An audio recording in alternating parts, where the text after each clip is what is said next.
Hey guys, Doctor here. Got a game of Domination on Skidrow. You've been asking me for some content, so here's some content.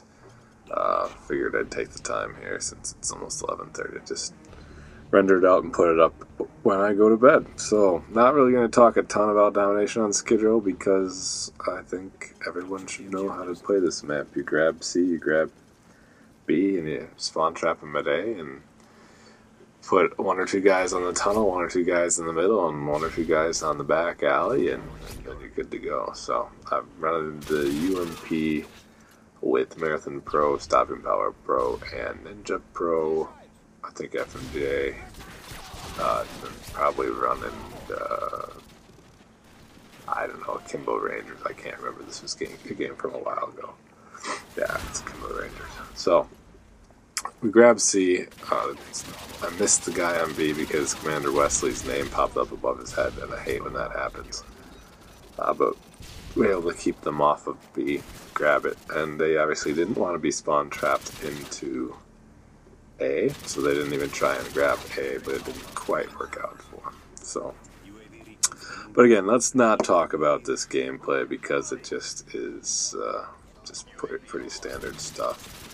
Let's talk about, I don't know, let's talk about the World Cup. It's, Saturday for another 35 minutes. Tomorrow's championship game should be pretty good. It's been a pretty exciting tournament.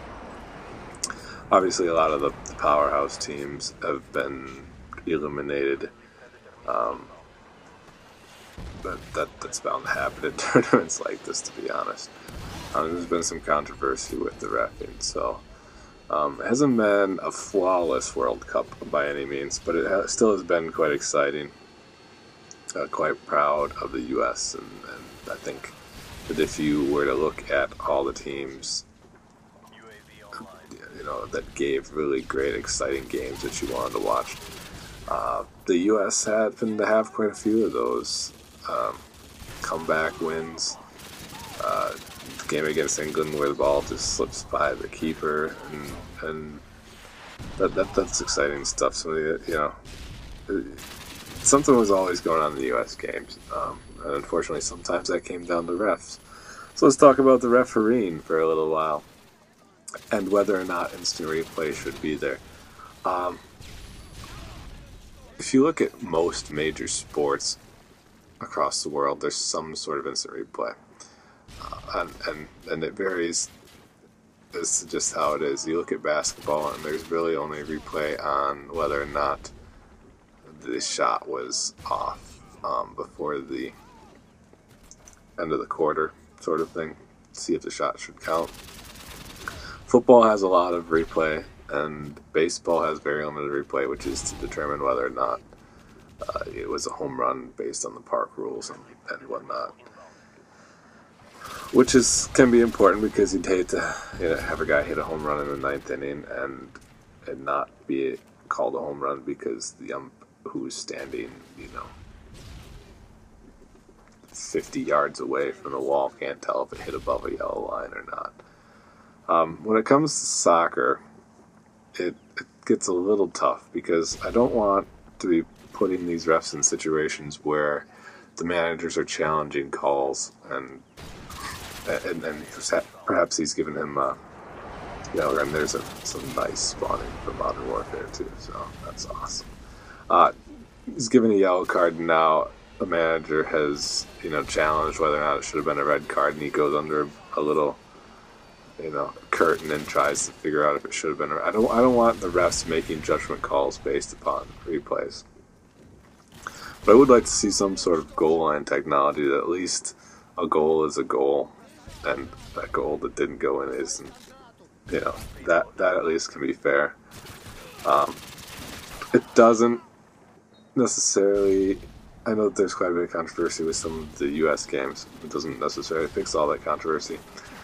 So let's go on to the next point of how about we hold these refs a little more responsible for what's going on.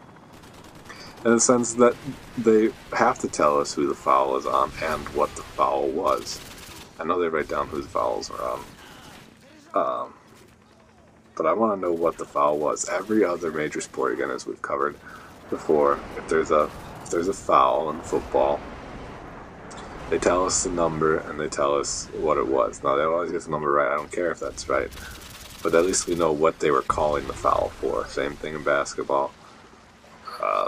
Baseball's not necessarily in the same league as that. But hockey, same thing. You find out what the number is and what the foul is. And that should not be that difficult for the soccer refs to be able to do that as well. But I think it holds them a little more accountable. And it gives us as fans who are put in this position where we have all the views we could ever want to see of all these matches because of the TV. So we see all these things and we see what could have been, should have been, isn't, which the refs don't always get. So it's understandable that they're going to miss things here and there, but I would at least like to know what they're calling, why they're calling it, and who they're calling it on. And at least that can hopefully fix a little bit of confusion. Other than that, I think that it's been a really great World Cup. There's been a lot of exciting matches. Certainly, anytime there's penalty kicks, it's always exciting. There's been a lot of, I listened to a couple podcasts and whatnot, and there's been a lot of talk about whether or not that handball, what they need to do with that rule, because essentially any player would have done it. I understand that. I would have done it if I were in that position. Why? Because it essentially takes the goal from being a for sure goal to now the guy has to make a penalty kick, and I know penalty kicks are like a 75% if they go in sort of thing, which is ridiculous. But that still gives your team at least now a 25% chance to have a fighting chance to win that game. And obviously it worked out for them quite well. So I don't have a problem with it necessarily. Some people do. They think that it took away the game from Ghana.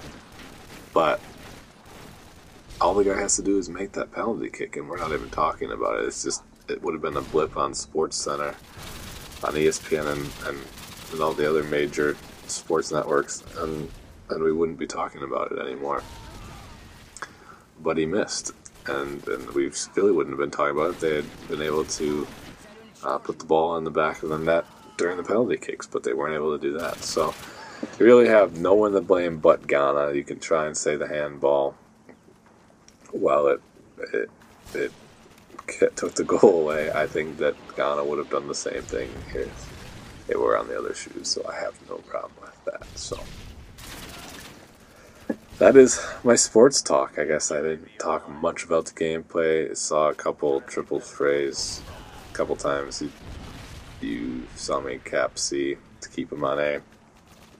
It's just what you have to do. I think anytime that you're playing the objective pretty seriously, and if you can have a KD, a 2 or 3 KD, and be playing the objective pretty hardcore, you're doing good. There's nothing wrong with that. You don't have to have a 6 or 7 or an 8 KD sort of thing. So the game is wrapping up here. I don't remember the exact score, so it'll be a surprise when it pops up for me as well. Try to get a little cheeky mounted gun kill. Doesn't work out, but I do get a knife kill at the end there. And that is it. Final score 38-2-8. So